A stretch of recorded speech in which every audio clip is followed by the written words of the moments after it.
time for the Michael Huddleston Show on HUDRadio.com. I appreciate your input. 832-699-0110 is the number that you need to call. Leave your thoughts and comments on what you hear today. You can also like us on Facebook at www.facebook.com/mhudradio. I confused myself there. It's been a while since we've been together, but there's been a lot to cover. Romney accepted the nomination for the Republican Party to be the president of the United States, and Barack Obama did the same for the Democrats. My thoughts on that are that I just, when the whole conventions were going on, to me there wasn't anything to cover because it was just as I had expected. Both parties just didn't throw any punches. They were very lazy in how they approached the conventions. It was a lot of talking up each other and, oh, how great a parent they are and how great a human being they are. But nobody really addressed any of the issues that are at hand. And nobody really gave me a reason why I should vote for one over the other. So it was very lazy and lackadaisical in how both approached their respective conventions. And frankly, it bored me to death. And so that's really why I didn't give any coverage on it, because I didn't want to sit up here for 20 minutes ranting about each convention being boring. But in more later news, on September 14th, 2012, we have just the whole Middle East is coming unglued, it seems, at this hour. It is 10:22 on September 14th, 2012, and we have breaking news to report to you. This is coming from Fox News reporting that, and I'm trying to get the details here for you so I tell you exactly how it is, but that protesters in Tunisia have reportedly rampaged inside the U.S. Embassy compound. If they have breached the actual embassy building, that has not been reported or not, but apparently protesters in Tunisia have rampaged inside the U.S. Embassy compound, so we will keep an eye on that. So that is the latest embassy that has been raided. Libya, obviously, has been hit hard with the death of Ambassador Stevens. And there's going to be so many stories about how he died and what people were actually trying to do in the photos that have been leaked on the internet or not. There is the unrest in Egypt along our embassy there, just outside of Tahrir Square. Sudan, the embassy in Sudan has been under attack. The embassy in Lebanon has been under attack as well. There have been violent protests outside our embassies in Iraq and Iran as well. The Middle East is coming unglued. And while I will not sit here and say that President Barack Obama has been the main cause of the events that led up to, or that killed Ambassador Stevens, I will say he has been directly responsible for the policies that set this stuff in motion. I don't ever want to be confused as saying that Hosni Mubarak or Gaddafi were good people, because they weren't, and they deserve to burn in hell. And that's where I presume that they are right now, is they are burning in hell. However, the U.S.'s foreign policy on allowing the occupiers to overthrow those folks was a wrong move, and a move that has set this chain of events in motion. Hosni Mubarak, whose fearless leader was Saddam Hussein, and General Gaddafi, who also was a playmate of Saddam Hussein. When Saddam's death happened, they pretty much lost their playmate. They lost their funding, they lost their motivator, and they just kind of became settled. And for years and years and years, even you can go even back to the Lockerbie bombing times. Gaddafi was pretty. He wasn't a peacekeeper by any means, but he kept the region stabilized.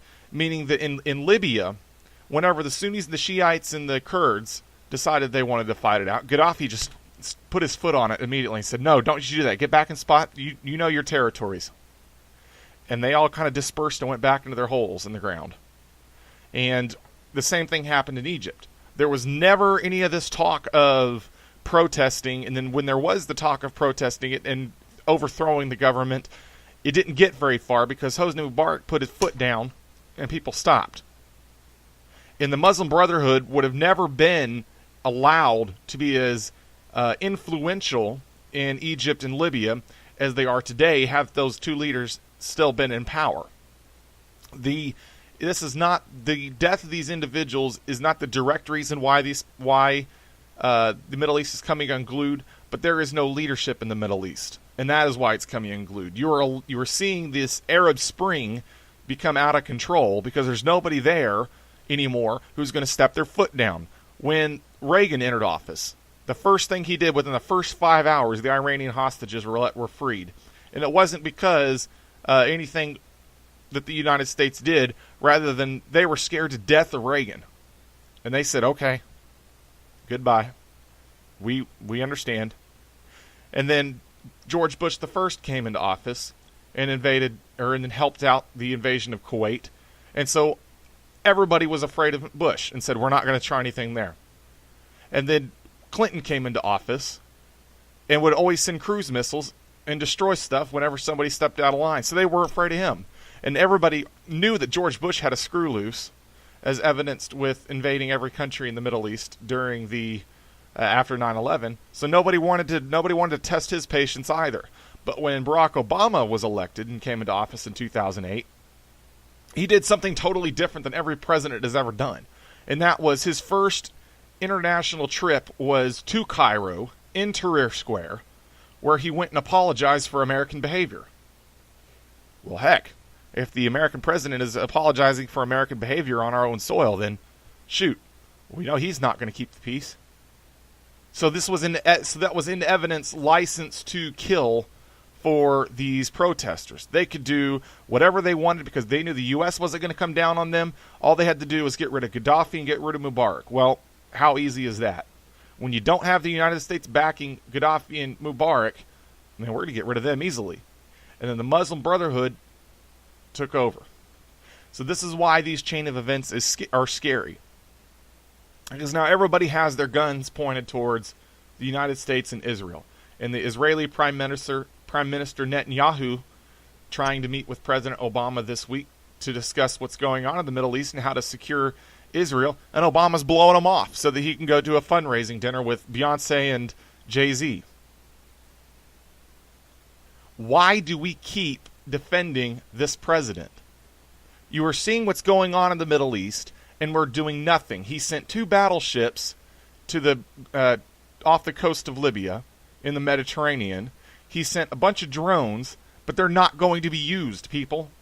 All they're going to do is be tax dollars floating in the ocean, waiting for something to happen, which isn't going to happen. This president is doing nothing but trying to get votes. He sends the battleships out there to make it look like he's important and looks like he knows what he's doing, but he doesn't. He's not going to use the battleships. We're not going to have any military involvement in what's going on in the Middle East, and the whole thing is going to come unglued and unraveled, and it's going to be because of the lack of leadership here in our country and the bad foreign policies. And people were jumping all over Mitt Romney the other day whenever Ambassador Stevens got killed because Romney blamed the White House for apologizing. Well, every Democrat in the world now is saying, well, that's not what he said. The president didn't apologize. An embassy in no matter what country is a true reflection of the administration as they sit in office. You can back away from it as much as you want. You can say, we disagree with that. You can say, we condemn the video. Well, it's your embassy. What are you going to do about it? He hasn't removed the ambassador from his position. He hasn't reprimanded the ambassador for his comments. He's not going to, and he won't do it because in his mind, and this is my comments and my thoughts and my views alone, in my mind, this is what he wants. He wants the Middle East to be out of control. He doesn't care that Israel is about to get blown off the face of the map. He doesn't care that the Muslim Brotherhood has invaded all of North Africa and every Arab country in the world.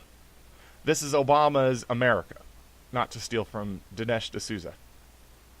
So, your thoughts, your comments, leave them at 832-699-0110 and our Facebook page at www.facebook.com/mhudradio.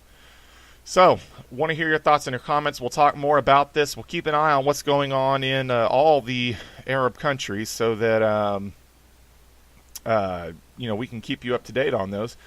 Just reading the AP Newswire, and AP is reporting hundreds of protesters have broken the gates at the Tunisian U.S. Embassy in Tunisia. So we'll keep them more up to date on that, and we'll come back with any more analysis if we need it. So for now, have a good day, and leave us your thoughts and comments.